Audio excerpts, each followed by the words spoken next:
G'day guys, my name is Dale Mayer. I am half of MTB Trail Magic. Today I am doing a bit of work on my bike. I am going to be changing the wheel. I have a crack in the rim, but also I am going to be making a bit of the rim protection out of some of this stuff. So we'll have fun doing that. It's winter. I don't have a garage.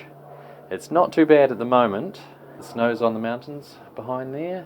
So yeah, this is the way I do my stuff. Cool. So first things first, we will get the wheel off the bike. That might take a bit. I broke the quick release little thing off there, so I will go and get some pliers. Can't do this on the trail, a bit heavy when I don't wear a pack. This bike came with just standard old quick release, but I will be changing it to a 12 by 142 through axle. So on Instagram I posted a story about how I had made for my front rim, not the front rim, or tyre insert made out of this stuff. This is PEF backing rod. It doesn't absorb water, so it shouldn't absorb sealant. And even though this is only 40 mil thick, I think if it just holds the bead, that will be really good. So first things first, get your rod.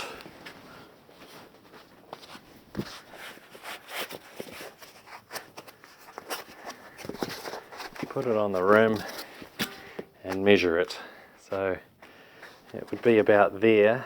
However, I read when people have done this before that under the pressure of 25, 28 psi, the PEF actually shrinks. And not only does it shrink downwards, also the inside shrinks outwards, because the whole thing just, if you could imagine, just gets squeezed from all around. So it gets a bit loose, and one person actually said that he could hear it rattling around. So rather than cutting just at the edge there, I am going to go back just a little bit, maybe, I don't know, 20 mils, and cut it there. So get out your knife.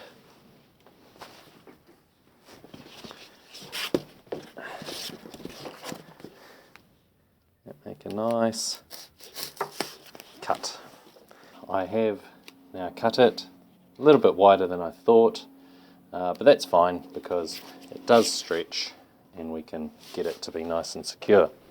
I actually put 3 cable ties in.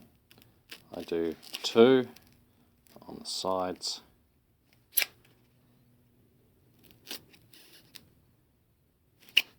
and then 1 in the middle. And the middle one I actually make go further back a little bit. So now I've got some holes. Oh, by the way, these are nuke-proof Neutron rims with their own hubs. 29 mil internal diameter. The ones I did have were 19, so I'm actually surprised how well they lasted, considering I've been doing a bit more than just cross country on them. So this is what I do. So that's the first one. I just have it nice and loose.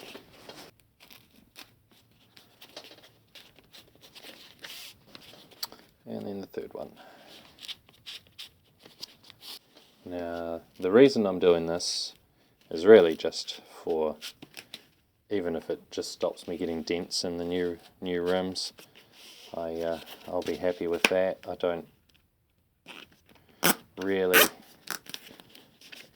expect big things from this, but just want to have some sort of protection there, just to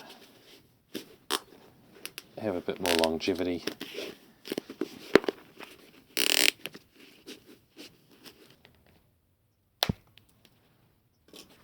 So there we go, there's 3 cable ties there, that's the underneath, so that's not too bad. But what I wanted, just so that the tape, the rim tape doesn't get, I don't know, I'm not sure if it does or not, but these might scrape through the tape and cause issues. So I just grabbed some tape I just happen to have for packaging.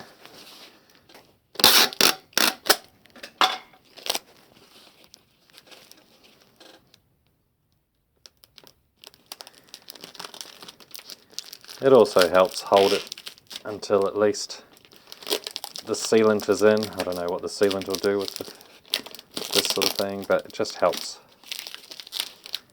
a little bit. Of course, the compression, when it's got pressure on it, is going to be causing issues as well, but that's alright. Here is where the valve is going to go. I'm putting that on the opposite side.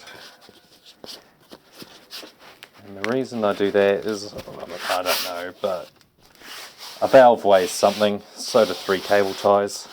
So let's balance it up and have it opposite. So there's where the valve is. What I do, mark where it is, which is roughly there to there.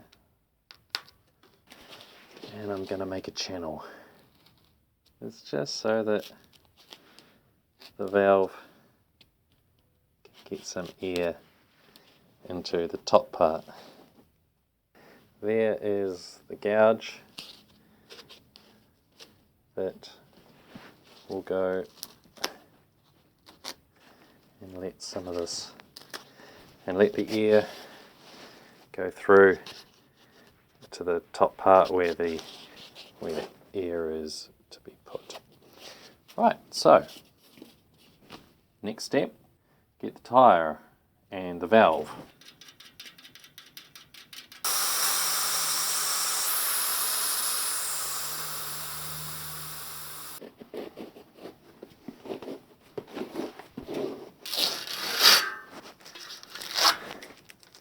So hopefully you can see I have a crack from here. Was it 1, 2, 3? 3 spokes widths, and it just, you can just see it starting to crack just there. So look at that thing. How the hell did I get a square hole in there? Such a stiff casing on this one, eh? Next step is to put the crazy device in there. Just slip it in. That's the best way to do it, I found anyway. And just line up the valve hole. Have that up.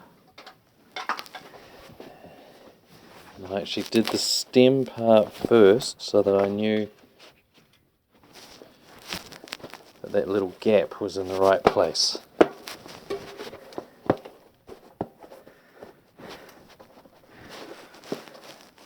Now this is the difficult part.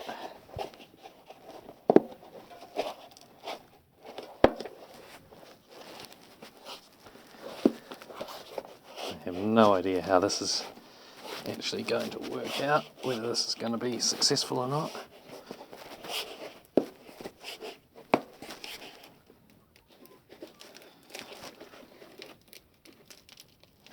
Oh shit.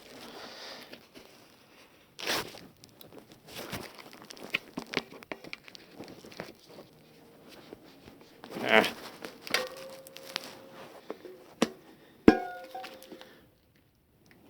There we go.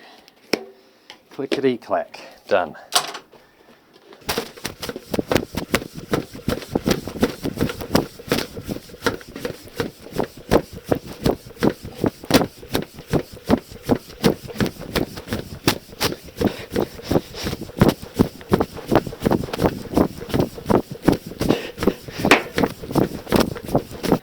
I know there's some sort of leak here somewhere, but I'm hoping that the sealant will seal it. So I'm using stands. Shake it up. I don't have a syringe. They broke last night when I was doing the other wheel. Well used syringes. One of these is supposed to be enough for one tyre, but I'll put in a little bit more than that.